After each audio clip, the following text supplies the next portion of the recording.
Đó con gì mà, đó con gì ấy như bé tuổi. Rồi trâu. Nó nói chè bé tụi mình xài tụi mình vào tuần chúa nó tụi nó chè tốt tuổi liền. À có khỏi thiệt à.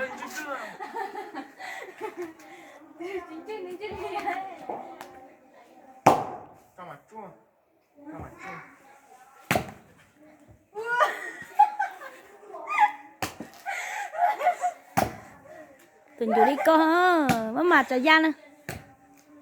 Nè. Này tôi chỉ tao còn lư mà. lư con nào con này nhiều thứ nhiều kia cả. Chỉ một bé cháu non nó chè tuần chúa thắt chỉ bao tuổi nữa. Tuổi lên nó. Con gì mà hồng tàu cháu ít tay ha, có đăng. Vô. Đấy nó là tất đúng rồi á, con chỉ nó một. Con áp dụng chịu quá. Có đã có một tuần chúa à? Bé Julia con lông đỡ, bé tuần chúa, bé bố gì mẹ lúc bên đi con đâu mà nữa. À, cái này tiêu. Này giờ con này chị chua này chị tia này, nó trả cho là hạt rồi tia rồi hết, đá là. Nè, ôi tối là, ôi đặt đâu. Ôi,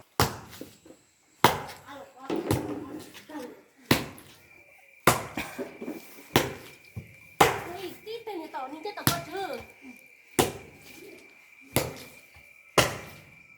Cho nên tao phải bột chặt đấy. Mua rồi cái con này là như là như con là nó. Rồi mới chết chắp bột chặt ta. Nhưng mà nó cũng một chút một đâu tiền. Ủa? Để xin mặc cái lý. Nó phải lỡ. Vô một cái tàu gì. Như cái lì đó. Để nó đã lần hai lúc tép thân mỗi từ một chỗ. Chị đã lần đó. Lúc tép thân mỗi chị. Nó còn xa đó. Nó chỉ cho hả? Nó đã cho con lên đây. Ôi, chị nhẹ được tươi nhá. Còn nên đã xé đập tì nè. Sắp cho. Đi chị có xé đâu còn đấy. Ủa số trên đi đi. Bây giờ thì nhá, anh đã xé đấy.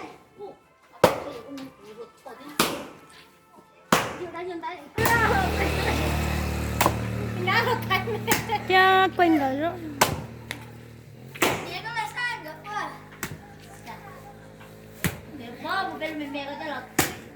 Rồi mua rồi nữa, tôi nói non chúa nó mà mua rồi chúa lo tiêu vào. Chú không sợ la. Hai mất ổn đâu. Sao lột hả? Sao? Có thấy cái nữ nhục của tôi nữa. Lu. Tôi lấy kia.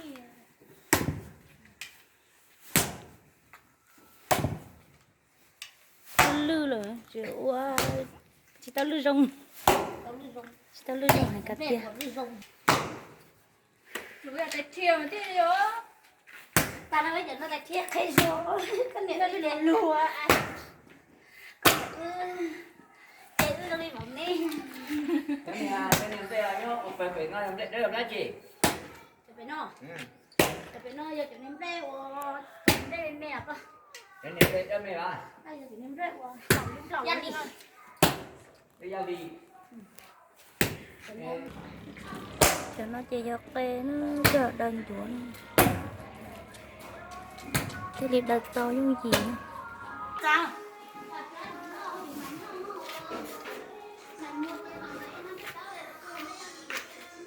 Con chị em mà đi. Con anh chị em mà đi anh chị mà cả cô đâu muốn chơi gì của sự đó.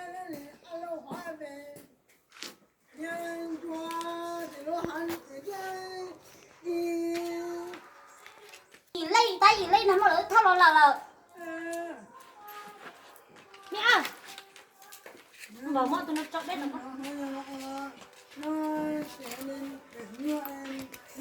bớt tụi nó nhá con xếp vào xếp vào tuần ra đi tuần ra ơi là chỗ qua là khánh chơi là chắc tôi là họ chỗ qua chỉ tông chơi là cô chỉ mua rồi tụi họ thế là giờ này lo đến đâu không giờ này nhá này lo cho họ là muốn đẹp vật chơi có phải chúng ta vật chơi là mua gì tôi mua ốc bùa nè chỉ là ốc bùa họ mà này dùng khăn tao một tưa là dù chơi là dù chụp cái rồi là mua chỉ hay tôi mua ốc bùa chỉ là một cái còn muốn làm gì chỉ hay cái món bùa chả mà ông thằng này chỉ có một mảnh thằng đây nhiều mua là mất bùa khỏi chơi gì vậy tôi mua ốc bùa xe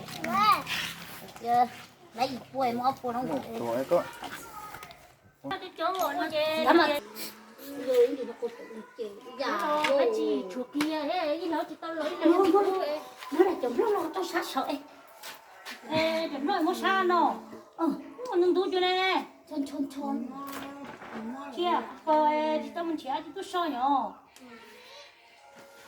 coi tôi muốn đến tổ tài anh ơi thì nhớ là một con lợn coi cho xã học nè coi sao tin chơi hồ này rửa mà nè nó giờ tin nhá nè đi bấm một con lá xo đi bao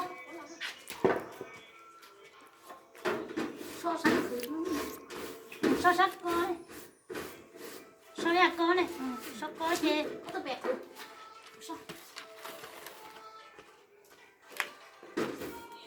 có giờ là cho coi thì không thấy rồi là uống cái nó đâu còn nó thừa nó ra nó không có là ốc của chê muốn kia trong người rửa cái nó một thì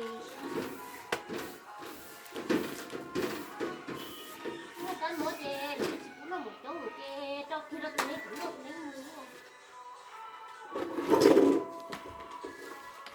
đây dụ là trượt sơ thì nhớ cái nhớ cho chị phải ở chỗ là những tiền chèn chữ u mà em không thể thao chị u này lái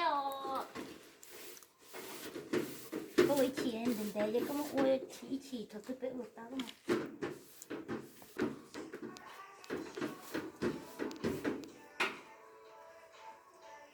để có thì giờ rồi nhu tu mà nó hai đi có chị đi coi cho nó cho nó to kể đã cũng biết tàu mà mới nãy cũng nó biết tàu này chèn cha mà ơi để tuổi tay đa để lùi nó lát tao thủy đã nó ơi với là cái nhật chỉ là bươn té là mất túi lấy hai mà với là cái chinh cho thao chê thì chỉ là bươn mà ta kêu cái với là chuối chinh chê với là cái ly với là cái ly là lái mà lái ta lái hộp chế mà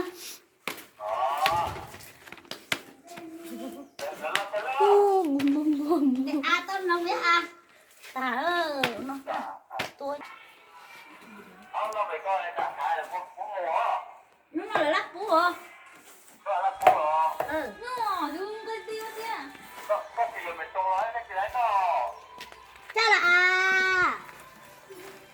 hello bạn ơi là cái gì anh đồn trốn nhôm rố là tôi lo mà cái này chỉ cho đồn trốn nó trong nó hôm nay chơi bé tuần rồi chơi chuối ít đa xí nè cái tuổi ta nè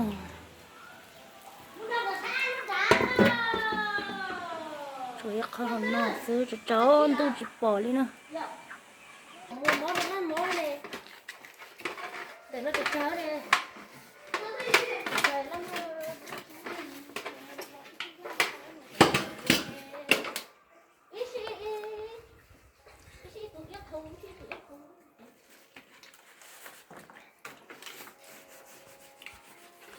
một cái mò chơi tuần chủ nó chỉ lấy bên trong nó là non chúa ít lử ta chơi chắc ăn uốn lia Thì mình đúng đây thôi mà.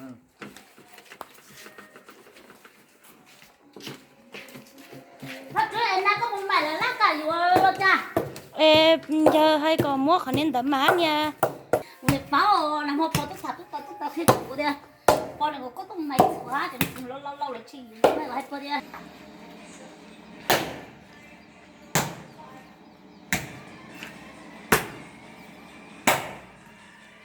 bây giờ nó chúa xa xa thì bây thầy tao lú nữa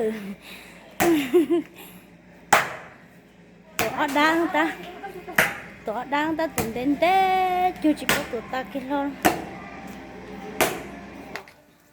có tụi mình đã lo hết bộ cái tên kia này cái cục này không là cứ cái giờ chú thì thôi thì nhớ tập nó nè tôi để qua tôi không mang cái gì là cái gì của sông kia là xong rồi rồi nhưng mà giờ xong một hôm là tôi nó mở một tuổi đâu là lỡ chị tôi thì còn mấy năm mấy hồng mày hả ba cha là chị tao buồn đấy nè ủa hai trước chưa cho có chơi trả ni mông bao chơi ni cứ mày chơi có trước em mày em muốn biết nghe lắm ê ba mẹ kia nàng ha con mẹ có chơi dúa này như tiếng gì nhưng mà mua dúa là tiếng gì nè giờ có chơi chị tao cô là cái chất chúng mình coi nó có chỉ viên bây giờ gần nó có chỉ viên năm hộp nó hấp bữa chơi năm hộp bữa thứ hai đi hết chưa chơi đi ông nó liền nó xe lái rồi chơi hấp của mặt lô này nó hấp của xe của chơi hấp của chơi mà cũng nó tắm mà thì bữa nó cứ để của mình hấp lẹ hay bữa là chín miếng tí nó tắm mà cái phần trước nó có cái con gì này giờ mới ăn cái bọn người con nhiều người bác thì nói ăn không khí chỉ lái nó xong nó mới đánh rồi sẽ dùng xe lòng dùng hai còn lâu nhất tới giờ chạy ở chạy nhìn của ai rồi đâu hơn nữa nó nó thì nó đi nó lấy lợn hơi chỉ món thì phải nhớ còn